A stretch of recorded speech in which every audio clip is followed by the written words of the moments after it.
What if I told you that the entire blueprint for a major world religion, its actions, its beliefs, its spiritual peak, was all laid out in one single mysterious conversation? Well, that's exactly what happened one day in the city of Medina, and it all starts with a very strange arrival. So that was the question on everyone's lips, whispered among the companions of the Prophet Muhammad. See, this man had just appeared out of thin air, and right from the get-go, something was off. You kind of have to picture the scene to get why this was so bizarre. Medina is surrounded by desert. Anyone coming into the city would have dust all over them, right? They'd look tired. But this guy, he was spotless. His clothes were perfectly white, his hair perfectly black. It just didn't add up. And this stranger, he doesn't hang back. He walks right up to the Prophet, sits down knee to knee, which is super unusual, by the way, very familiar, and just starts firing off questions. No small talk, no how's the weather. He gets right to it with this incredibly direct and deep question. He's asking for the absolute bedrock of the faith. So the Prophet lays it all out, nice and simple. He explains the 5 foundational actions, the pillars, that basically hold up the entire structure of a Muslim's life. These are the things you do. You declare your faith, you pray, you give charity, you fast, and you make the pilgrimage if you're able to. Okay, and this is where the story gets really weird. After hearing the answer, the visitor says, "You have spoken the truth." Imagine that. The companions are looking at each other like, wait, what? Who is this guy?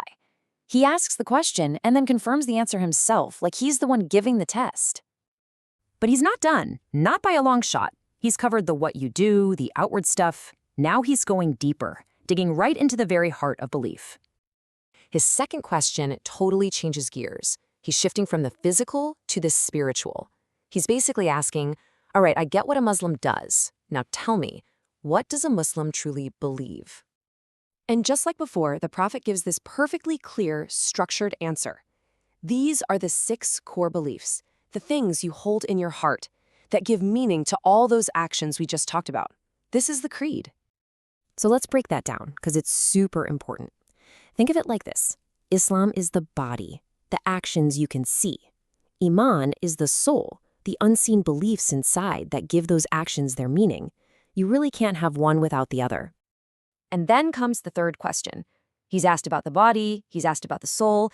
Now he's aiming for the very top, the absolute peak of spiritual awareness. What is excellence? What is ihsan? And the answer, wow.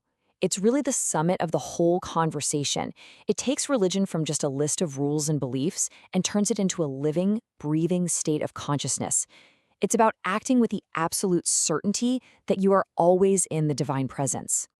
So, with the entire foundation of the religion laid out, the visitor's questions take one final turn towards the future, towards the very end of time itself.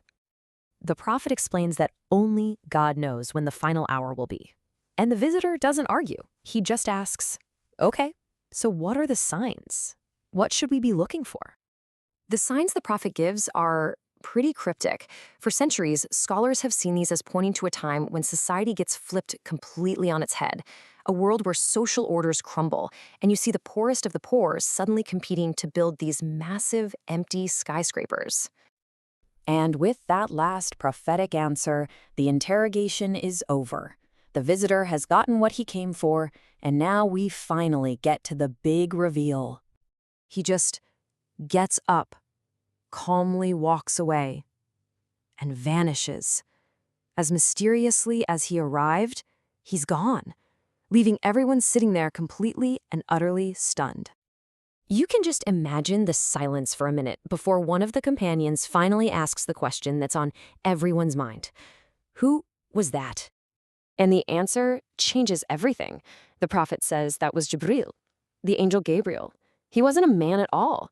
He came in human form on a divine mission to teach them their faith through this unforgettable Q&A. The whole thing was a lesson. So when you step back and look at it, what does this incredible story actually mean? It means this one conversation is the complete, holistic blueprint for an entire faith. It all boils down to these 3 layers. You've got Islam, that's the how, the things you do. Then you've got Iman, that's the what, the things you believe. And tying it all together is Ihsan, that's the why, the spiritual state of excellence that fuels it all. Body, soul, and consciousness. It's the whole package. Think about that for a second. Just 3 questions. That's all it took for the angel Gabriel to lay out the entire architecture of the religion in a way that no one present could ever forget. I mean, what a masterclass. It kind of makes you think, doesn't it? How a single conversation, asking the right questions at the right time, can completely unlock a new way of seeing everything. It's a pretty powerful reminder of what's possible in a single, focused dialogue.